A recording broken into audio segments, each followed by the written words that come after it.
Bible Study Guide, Day 30, Exodus 1-3. The book of Exodus begins with the Israelites facing oppression and slavery in Egypt. After Joseph's death, a new pharaoh rises to power who does not care about Joseph and his contributions to Egypt. Fearing the growing numbers and strength of the Israelites, Pharaoh orders for their enslavement and hard labor.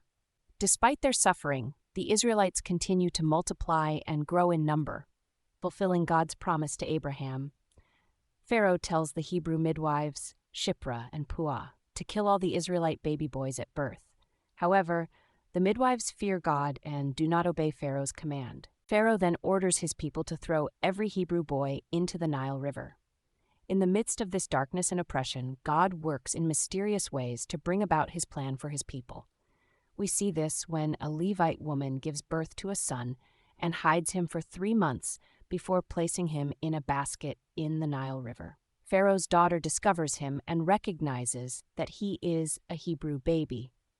The baby's sister approaches Pharaoh's daughter and offers to find a Hebrew woman to nurse the child. As the child grows older, Pharaoh's daughter takes him back and essentially assumes the role of his mother, naming him Moses. He is raised in Pharaoh's household in Egypt, the very land that enslaved his people.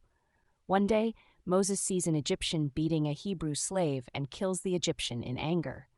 When Pharaoh finds out, he wants to kill Moses. In fear for his life, Moses flees to Midian. While in Midian, Moses comes across a well and encounters the 7 shepherdess daughters of Jethro, the priest of Midian. Despite attempts by other shepherds to drive them away, Moses bravely defends and safeguards the daughters, even tending to their flock. In gratitude, their father invites Moses to their home for a meal, leading to Moses staying with them and eventually marrying Zipporah, one of the daughters. Zipporah eventually gives birth to Moses' son, Gershom.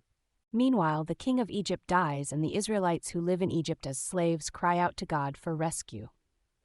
God hears their cries and remembers his covenant with Abraham, Isaac, and Jacob. One day, while Moses is tending Jethro's flock, the angel of the Lord appears to him in a burning bush.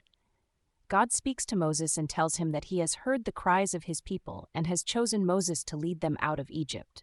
Moses is hesitant and doubts his ability to carry out such a task, but God assures him that he will be with him every step of the way.